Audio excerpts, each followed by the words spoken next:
सेब नाल सारे वस्बे दे नाल ज़्यादती करन वाला कौन। बिस्मिल्लाहिर्रहमानिर्रहीम। लाखों करोड़ों दरूदो सलाम प्यारे मोहम्मद मुस्तफ़ा सल्लल्लाहु अलैहि वसल्लम आले मोहम्मद पर। मैं गुलाम अकबर सिंह तो तुसा दे पे सारा फेसबुक और यूट्यूब चैनल। क्या हाल है दोस्तों? इलाके दे वस्बे दे दुख तकलीफ़ां अपने नौजवानियाँ हमेशा कहीं जाद उत्ते कोई प्रोजैक्ट, कोई फैक्ट्री, कोई मनसूबा लांच किया वेंदा रहिंदे तो हमेशा सब कने पहले जेरे मौजे च कोई फैक्ट्री लगती है मौजे दे लोगों को फ़ायदा पहुँचाया वेंदा रहिंदे। उनके बाद वो यूनियन आंदी है, यूनियन तो बाद तहसील होंदी है, तहसील तो बाद ज़िला होंदे, ज़िले तो बाद डिवीजन होंदे। लेकिन अंधी दा अंधेर, बेवसी, जुल्म, ज़्यादती सारे वसेब दे लोगों दे नाल, सारे नौजवाने दे नाल। जनूबी पंजाब दा पढ़िया लिखा MA दी डिग्री रखण वाला वो रेढ़ी दे उत्ते फ्रूट बेचेंदा वधे और अपर पंजाब दा मैट्रिक पास सारे इलाके दे सारे वस्बे दे विच अफीसर तैनात थी वेंदे। तो इल्म है पिया मेरा मकसद सारे इलाके दे विच एक फैक्ट्री लगी है, सीमेंट फैक्ट्री, फौजी फैक्ट्री यानी कि फौजी सीमेंट शादलुंड दे उत्तों लगी है पहाड़ दे दामन च। चाहिदा तो यह कि उत्थों दे लोगों को वसेब दे लोगों को फ़ायदा मिले हा, मुलाजमत मिलेन हा। क्या किया गया कि चंद एक मुलाजमत उत्थों दे लोगों को उत्थों दे सरदारें दे चापलूसें को दित्तियां गैन। बाकी लोग, बाकी मुलाजिम हसबे दस्तूर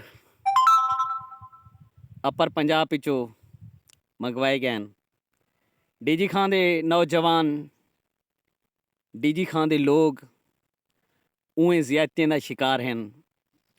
देखो ना, डीजी खां तौसा तहसील ए ज़िला ए डिवीजन ई वक्त सब कने वडी कुर्बानी ई मुल्क वास्ते डीजी खां दे लोग और डीजी खां दी आवाम देनी पई है। क्योंकि ई मुल्क दे फ़ायदे वास्ते, ई मुल्क दी दिफा वास्ते जो ड्रिलिंग, जो मादनियात आखूँ या यूरेनियम आखूँ निकाली वेंदी पई है, उनका नुकसान मुल्क को तो फ़ायदा है कि नुकसान आवाम को जरा थीना पे। डीजी खां दे तकरीबन 70% लोगों के अंदर कैंसर है। कैंसर का जरासीम पाता वेंदे, साफ पानी कै नहीं, लीवर ज बीमारियां, दूजा बीमारियां यानी कि हेपेटाइटिस B, C आम तौर पर आम थी गई है। लिहाजा मेरा मकसद आखन का यह है कि जेडे लोग इतना कुर्बानियां देने पैन तो चाहिए उन्हें लोगों के उत्ते रहम किया वजे, उन्हें लोगों के बच्चे को, उन्हें लोगों के घर वाले को मुलाजमत दित्तियां वजन, उन्हें लोगों वास्ते डीजी खां दी आवाम वास्ते अच्छे हॉस्पिटल बनाए वजन, कैंसर वास्ते हस्पताल बनाए वजे, इवें लीवर दे वास्ते कोई यूनिट बनाए वजन कि कोई लीवर जा ज़्यादा बीमारियां इतना हैं। लिहाजा इस जुल्म कने निजात दी वजे। जिमें इलाके दी ए आवाम फ़ायदा देनी पई है, मुल्क दी खातिर अपने जाना कुर्बान करनी पई है, तो ई आवाम दे बच्चों वास्ते भी सोचा वजे, डीजी खां दे लोगों वास्ते सोचा वजे।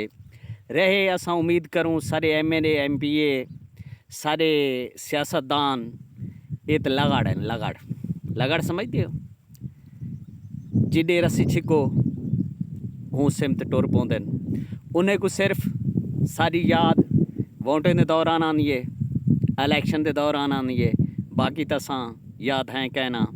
दोस्तों यह है मेरी अज की गाल। अगर कहीं दोस्त का दिल दुखिया होवे तकलीफ़ थी होवे तो मैं माजरत खां हाँ। उम्मीद करें ना मेरी गाल को आला हुकाम तक पहुँचाने वास्ते तुसां दोस्त हेल्प करे सो, शेयर करे सो, लाइक करे सो। मिलते हैं नेक्स्ट वीडियो दे नेक्स्ट व्लॉग दे नाल। तब तक अल्लाह हाफिज़। पाकिस्तान